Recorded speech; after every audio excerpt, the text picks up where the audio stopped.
and a good package. Some students just like me, I started internship. Yes. I see a very good institution where I can learn further practical experience. Okay, just means to say that you have to engage yourself in a institute where you can learn your practical skills. Okay, and then I move toward my earning jobs. Okay, means to say one thing is clear: do not lay yourself idle. Okay,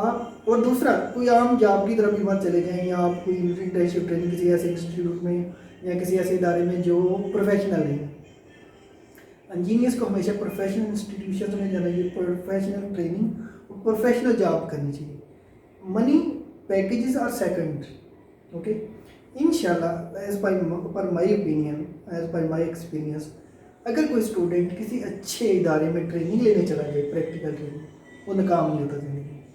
ٹھیک ہے, اور metre کرتا ہے. آپ یقین کریں کہ اگر آپ کسی بہت ہائی فائی ارننگ پہ چلے جاتے ہیں نا اور آپ کو پریکٹیکل نہیں پڑا تو آپ زندگی کے ایک اسٹیج پہ آ کے رک جاتے ہیں. لیکن اگر آپ کی ٹریننگ اچھی ہو آپ کا وہ, تو آپ بہت آگے تک جاتے ہیں. صحیح. یہ ہے. اچھا, تو عمران بھائی ایک اور ایشو ہے ہمارے اسپیشلی پاکستانی یا انڈین یا بنگال کے لوگوں کو کہ وہ سعودیہ آنا چاہتے ہیں کیونکہ ان کے پاس ایکسپیرینس نہیں ہوتے, وہ فریش گریجویٹ ہوتے ہیں یا وہ چند سال آئیڈل بیٹھے ہوتے ہیں, لیکن وہ کہتے ہیں کہ ہم نے سعودیہ, دبئی وغیرہ یہاں پہ جانے ہیں. آپ یہاں پہ سعودی میں ماشاءاللہ اچھی پوسٹ پہ کام کر رہے ہیں, آپ ان کو کیا سجیسٹ کرتے ہیں کہ سعودی میں آئے, جیسے بھی آپ فریش آئیں یا جو بھی آئیں, تو یہاں پہ کیسے آپ جاب کے لیے اپلائی کریں, کس طرح آپ ایک کمپنی میں انٹر ہو سکتے ہیں, یا ان کو کچھ وہاں پہ پہلے لرن کرنا چاہیے یا یہاں پہ کسی کمپنی میں پہلے لرن کرنا چاہیے ایک اسمال پہ اور پھر جو ہے نا آہستہ آہستہ انکریز کرنا چاہیے. آپ جی اپنے تھوڑا سا بتا دیجیے.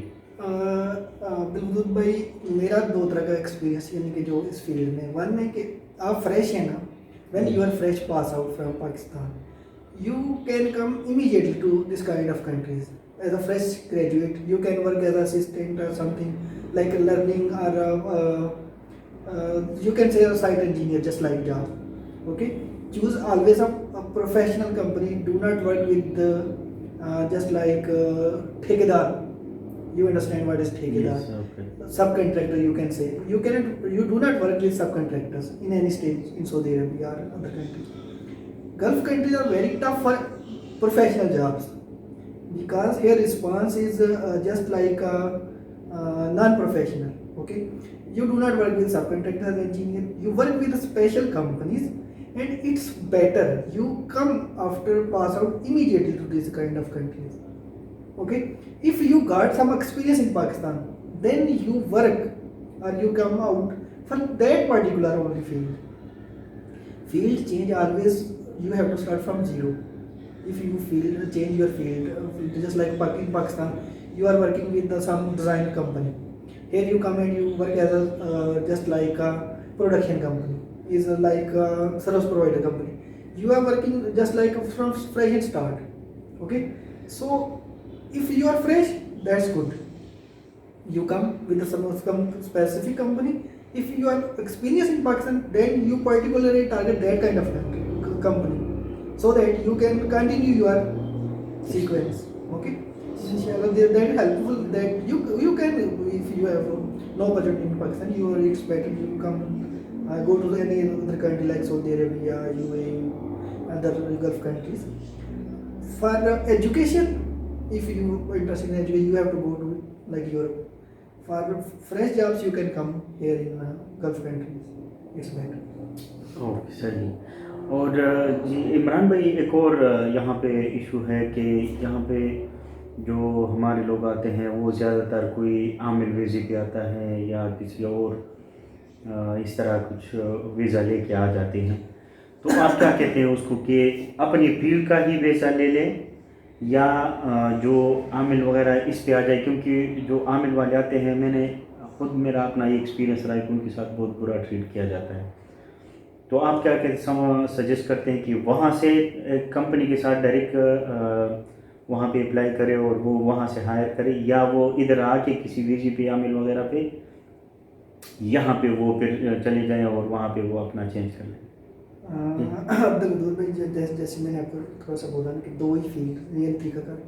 اگر آپ فریش ہیں, ٹھیک ہے, آپ کو آنا چاہیے, اور اس کے لیے بھی آپ کو یہ دیکھیں, جس طرح آپ کو سب کنٹریکٹر کے ساتھ نہیں آنا چاہیے, اس طرح آپ کو کسی اور ویزے پہ بھی نہیں آنا چاہیے.